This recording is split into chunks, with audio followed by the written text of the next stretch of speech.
ये जो चेहरे देख रहे हैं ना आप, ये दुनिया के सबसे बड़े फेलियर्स हैं। और फेल होना, इन सब से सीखो। ये बताएंगे कि फेल होने की डेफिनेशन क्या है। आओ मैं सुनाता हूं आपको इन फेलियर्स की कहानी। यदि आपने एक नॉर्मल प्लांट और बैम्बू में कंपैरिजन किया ना, तो आपको पता चलेगा कि एक नॉर्मल प्लांट कुछ वीक्स के अंदर ही ग्रो होने लगता है, लेकिन बैम्बू 1 साल, 2 साल, 3 साल, 4 साल में भी ग्रो नहीं होता। और सडनली अचानक से 5 साल के बाद बैम्बू का प्लांट ग्रो होने लगता है और उसके 1 साल के अंदर ही वो लगभग लगभग 100 फीट की हाइट तक पहुंच जाता है। अब आप सोच रहे होंगे कि 5 साल तक ये बैम्बू का ट्री कर क्या रहा था आखिर। So what was it doing for 5 years? You don't say nothing.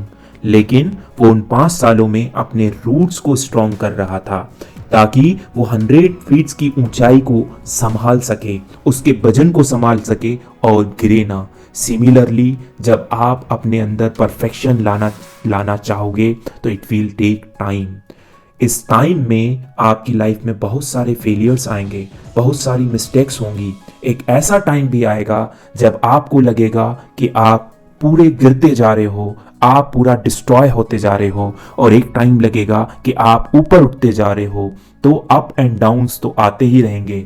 वो आपके फेलियर्स आपके बेस को मजबूत बनाएंगे। बस उन फेलियर्स से आपको सीखना होगा। हर बार उन फेलियर्स को अपॉर्चुनिटी लेना होगा। दुनिया आपको भले ही फेलियर्स कहे, लेकिन आपको हार नहीं माननी है। इस दुनिया में बहुत सारे लोग को फेलियर्स की वजह से रिजेक्ट कर दिया गया था, लेकिन later on they becomes great successful। Wilbur and Orville Smith, Wright brothers, जिसको आप सब जानते हैं, ये दोनों भाई ऐसे फेलियर्स थे कि दुनिया ने इन दोनों भाइयों की उड़ान देखती ही रह गई। इन्होंने जब एरोप्लेन बनाया और एरोप्लेन बनाने के कुछ टाइम बाद जब ये अपने एरोप्लेन को उड़ाना चाह रहे थे, तो उसके 3 दिन पहले न्यूयॉर्क टाइम में एक आर्टिकल छपा था। उसमें लिखा था कि ये पागल भाई और इनकी ये पागल मशीन उड़ने का सोच रहे हैं, लेकिन इन पागलों को ये नहीं पता only words can fly, only words can fly, केवल पक्षी ही उड़ सकते हैं। 3 दिन के बाद इन भाइयों की उड़ान को दुनिया ने देखा और आज देखती ही रह गई। Failures is nothing but it is a constant learning process.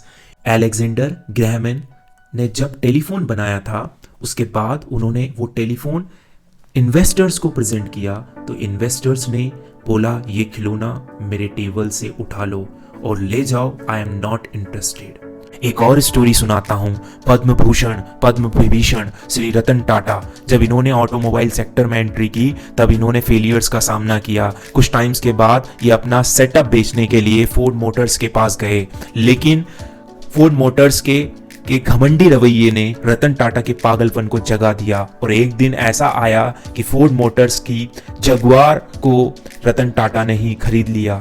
किसी नॉर्मल इंसान को अपमान होता है तो वो बदला लेता है, लेकिन रतन टाटा जैसे लोग जब अपमानित होते हैं तो बदलाव लाते हैं। नवाज सिद्दीकी, रजनीकांत, अमिताभ बच्चन और एक और फेलियर स्टीव जॉब्स, जिस इंसान ने दिन रात मेहनत करके कंपनी बनाई और उसे अपनी ही कंपनी से एक नहीं 2 बार निकाल दिया गया था। अब्राहम लिंकन, इस इंसान से ज्यादा इस दुनिया में कोई फेल नहीं हुआ होगा। 4 साल की एज तक इस इंसान ने बोलना सीखा नहीं था। इसकी टीचर बोलती थी कि ये कुछ बच्चा अपनी लाइफ में कुछ भी नहीं कर सकता। एक के बाद एक करके इस इंसान ने 8 बार इलेक्शन हारे और 8 इलेक्शंस में एक भी बार इसने जीत दर्ज नहीं की, लेकिन एक दिन ये इंसान अमेरिका का राष्ट्रपति बना। इनकी तरह ही हजारों फेलियर्स इस दुनिया में हैं। जिस किसी ने भी कुछ अपनी लाइफ में नया करने के लिए ट्राई किया, वो डेफिनेटली अपनी लाइफ में फेल जरूर हुआ है। सो हार मानने से अच्छा है कीप ट्राइंग, डेफिनेटली एक दिन आप ज़रूर सक्सेसफुल होंगे। इन फेलियर्स से हमें सीखना है, इन फेलियर्स से हमें समझना है कि जीवन में कितने ही फेलियर्स आ जाएं, चाहे आप अपने यूनिवर्सिटी एग्ज़ाम, चाहे आप अपने कोई भी कॉम्पिटिटिव एग्ज़ाम्स, चाहे आप अपनी लाइफ के किसी भी डिसीजन में फेल हो जाएं, लेकिन उस फेलियर से आपको सीखना है उस फेलियर से आपको सीखना है कि कैसे हम सक्सेसफुल बने। वो फेलियर्स ही आपको सक्सेस की तरफ लेकर जाएगा। आपको बस अपने उस फेलियर्स पे वर्क करना है।